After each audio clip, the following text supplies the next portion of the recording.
Bon, Venom. Bah... Au moins il y avait Venom dedans, quoi.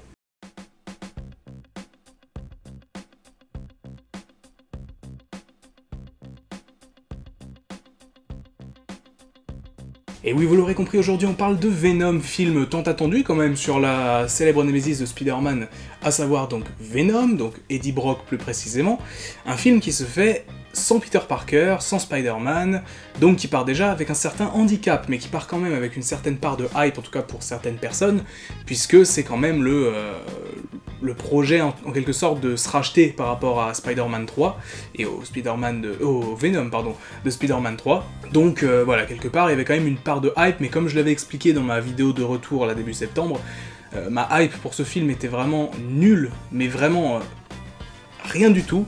Au début je me disais que peut-être ça pourrait être intéressant de voir un film violent, etc.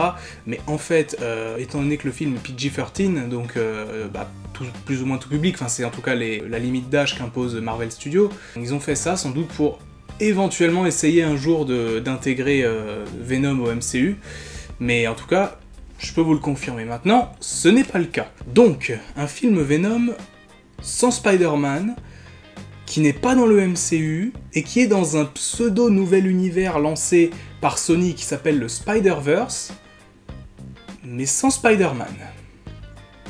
Je vous dis qu'il y a pire que le DCEU dans le genre univers étendu un peu bâclé. Donc déjà, de quoi parle ce Venom? Eh bien écoutez, rien de bien original, ça va simplement montrer la rencontre entre Eddie Brock et son symbiote, donc que l'on connaît tous, le symbiote Venom, qui va se retrouver opposé à un grand chef d'entreprise dont j'ai déjà oublié le nom évidemment, qui est à la tête d'une entreprise nommée la Life Foundation, donc qui fait des expériences un petit peu pas très légales, etc. sur des humains à base de symbiotes justement, et qui a des projets entre autres d'aller dans l'espace, etc., etc. Bref, le méchant, très voilà, basique, le directeur d'entreprise, un petit peu, oh là là, pas très gentil, pas très éthique, tout ça, quelque chose qu'on a vu un petit peu beaucoup quand même je pense, hein.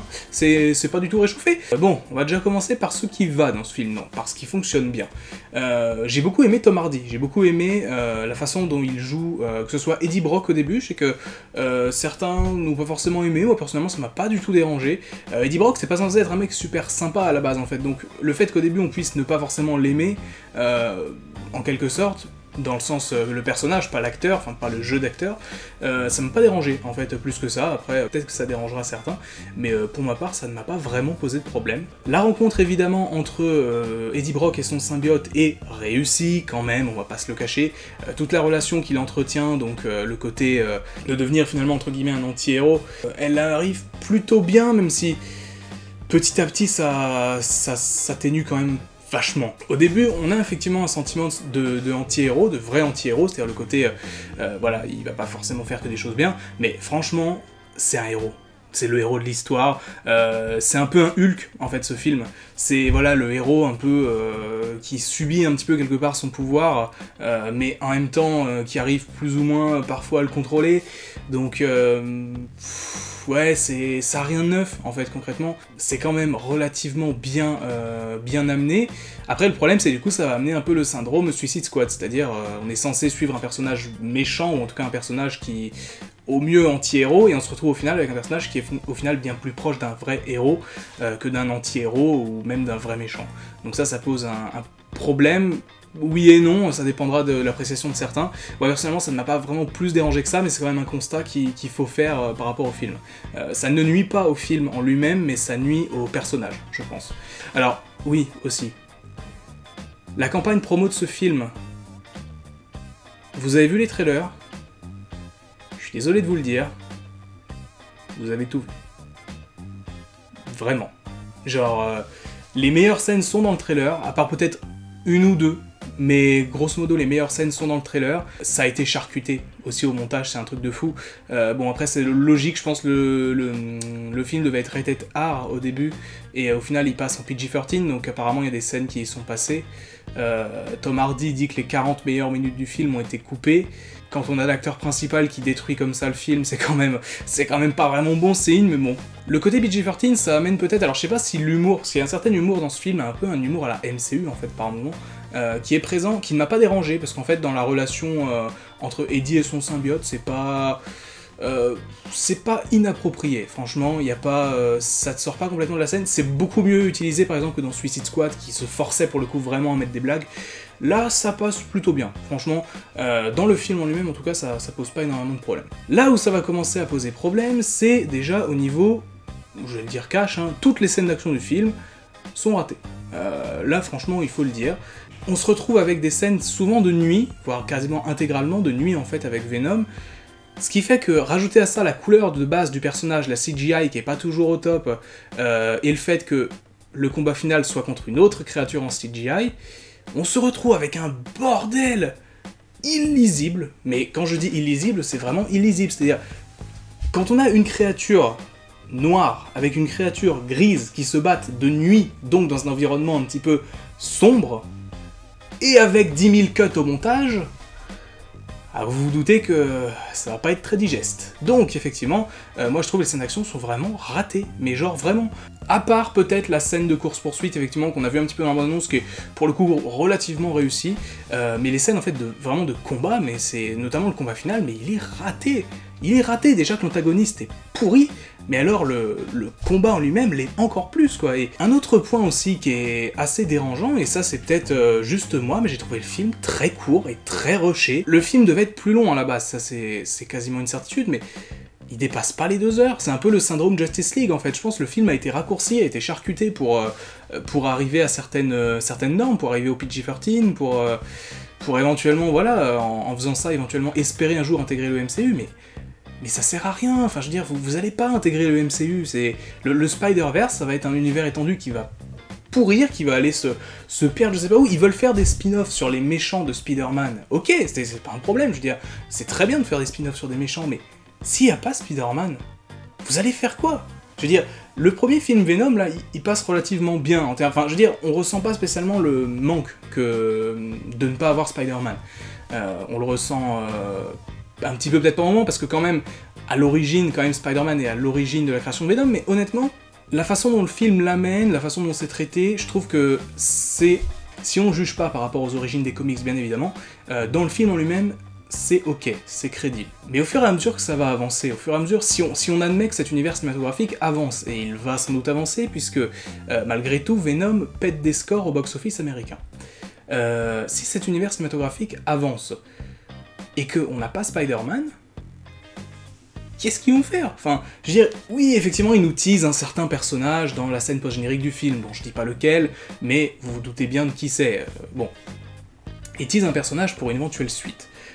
Mais ce personnage, en question, Venom, il est pas censé pouvoir le battre tout seul. Si, alors encore une fois, vous allez me dire, oui, tu t'en tiens en comics, etc., mais normalement, c'est un personnage que Venom a affronté, doit peut-être même affronter avec Spider-Man, et pas juste tout seul, parce qu'a priori, il est plus faible. Vous savez tous évidemment de qui je parle, mais je ne vais pas spoiler pour éventuellement quelqu'un qui ne saurait vraiment pas. Un film rushé, charcuté, des effets spéciaux pas toujours au top et des scènes d'action la majorité du temps ratées, qu'est-ce qu'il y a vraiment de bien à retenir de ce film en dehors de Venom en lui-même et de la relation qu'il a avec Eddie Brock? Eh ben pas grand-chose, c'est à peu près tout. Malgré tout, le film n'est pas une merde, c'est pas... Beaucoup on compare ça par exemple à Catwoman, ou même à Suicide Squad, etc. C'est pas une grosse merde, ce film. C'est un film extrêmement, en fait, basique. Et finalement, c'est un petit peu le même syndrome, peut-être à une moindre échelle, mais c'est un peu le même syndrome que Justice League. Justice League, dans l'absolu, n'est pas mauvais. C'est juste qu'il est tellement en dessous de ce qu'on aurait pu espérer que ça conduit aux réactions que beaucoup de gens ont eues, et que moi, avec le recul, j'ai aussi quand même. Mais objectivement, le film n'est pas mauvais, il n'est pas forcément bon non plus, mais il n'est pas mauvais, il n'est pas mauvais à proprement parler. Le problème, c'est que tout ce charcutage qu'il y a eu au montage, qui était jusqu'alors plutôt propre à la Warner, on le retrouve ici chez Sony, et ça se sent. C'est frustrant, c'est vraiment frustrant, et je sais plus qui avait dit ça sur Twitter, mais Venom est agaçant, parce qu'on sent le potentiel qu'il y avait derrière par moment. On sent que ça aurait pu être vraiment un bon film, on sent que ça aurait pu être un film violent, qui aurait pu avoir, je pense, des scènes d'action bien plus intéressantes si ça n'avait pas été charcuté, et que les effets spéciaux avaient pu être un petit peu plus améliorés par moment. Ça aurait pu être un meilleur film, je dis pas que ça aurait été un grand film, Venom n'aurait jamais, je pense, pu être un grand film, déjà parce qu'il y a le manque de Spider-Man, et que, bon voilà, ça reste juste un simple spin-off sur un personnage. C'est un film très moyen, c'est un film qui a énormément de défauts, qui n'est pas une énorme merde non plus, faut pas déconner, rien que pour Tom Hardy et la relation Eddie Brock-Venom, ça vaut le coup d'œil. Est-ce que ça vaut le coup d'aller voir en salle ? Malheureusement, eh bien je ne vous encourage pas spécialement à aller voir Venom, effectivement. J'ai vu que beaucoup de gens apprécient ce film, et de toute façon le film est en train de péter des records aux États-Unis. Je crois qu'il a déjà fait 200-300 millions de... Le film marche, c'est pas la question, mais moi en tout cas j'ai pas réussi à l'apprécier, peut-être pas à sa juste valeur, parce que, bon, beaucoup de gens quand même disent que c'est une merde, mais j'ai pas réussi à rentrer dedans, j'ai pas réussi à y croire, je me suis pas senti impliqué dans les scènes d'action, et ça fait que je n'ai pas passé spécialement un bon moment devant Venom. C'est juste un film de super-héros, peut-être même encore moins bon qu'Ant-Man et la Guêpe, enfin, film de super-héros, film de comics en tout cas, adapté de comic book, peut-être encore moins bon qu'Ant-Man et la Guêpe, et Ant-Man et la Guêpe, pourtant, je l'avais pas spécialement aimé non plus. Donc voilà, clairement, qui va se retrouver tout en bas de la liste de cette année, surtout quand on s'est tapé quand même, voilà, Infinity War, qui était très bon, Black Panther, qui était aussi... très réussi, Aquaman qui arrive, qui a quand même l'air sympa, même si, encore une fois, la communication de la Warner autour du film est absolument pathétique, mais le film en lui-même a l'air quand même relativement intéressant, donc vraiment Venom va se retrouver, va être un petit peu le mauvais film de super-héros de cette année, objectivement, même si, encore une fois, voilà, pas film de super-héros, film adapté de comic book, ça va être le mauvais film de comic book de l'année. C'est dommage, mais en même temps, étant donné que tout n'est pas non plus à jeter dans ce film, pourquoi pas une suite? Mais il faudra Spider-Man. Mais il faudra au moins quelque chose de plus intéressant, de plus recherché, et qui soit pas charcuté au montage. Maintenant, avec la direction qu'a voulu prendre Sony, c'est-à-dire d'un petit peu faire les lèche-culs avec Marvel Studios, en tout cas en disant, regardez, on met le film en PG-13, donc peut-être éventuellement on peut l'intégrer au MCU, Tom Hardy qui a dit qu'il aimerait bien voir un crossover avec les Avengers, donc maintenant ils sont sur la voie pour éventuellement intégrer le personnage au MCU. Il faudrait que ça se fasse, parce que si ça ne se fait pas, ça va nulle part. Ça sera pas intéressant. Faire un univers Spider-Man sans Spider-Man. Je serais complètement pour l'idée de faire un vrai Spider-Verse, c'est-à-dire un univers uniquement sur l'univers de Spider-Man, parce que Spider-Man est l'un de mes héros Marvel préférés, et honnêtement, il y a énormément d'histoires à raconter, il y a tellement de méchants, tellement de personnages dans cet univers à lui tout seul qu'est l'univers de Spider-Man, qu'il y a moyen d'en faire un univers à lui tout seul, oui, mais il faut Spider-Man, c'est aussi basique que ça. Donc, on attend, on verra ce que ça donne, mais en tout cas, pour ce qui est de Venom, ce n'est pas le meilleur démarrage que le Spider-Verse pouvait espérer. C'est un film très moyen. Si je devais lui attribuer une note, puisque c'est quelque chose que j'ai l'habitude de faire par exemple sur Sens Critique, eh ben c'est un vieux 5 sur 10, c'est-à-dire, c'est pas une daube, mais c'est pas bon. C'est moyen au possible. On en ressort, on a déjà à peu près tout oublié, et puis bah on espère que le prochain sera meilleur. Bref, en tout cas, n'hésitez pas à me donner votre avis sur Venom si vous l'avez vu, ou en tout cas me donner votre avis sur cette idée de Spider-Verse. Est-ce que le personnage devrait intégrer le MCU? Est-ce qu'il devrait rester dans son coin? Est-ce que Spider-Man devrait revenir chez Sony et finalement disparaître du MCU? Donnez-moi en tout cas vos avis là-dessus en commentaire, et sur ce, on se retrouve très bientôt pour de nouvelles vidéos, de nouvelles critiques, de nouveaux focus, etc. C'était Magnus, on se dit à très bientôt.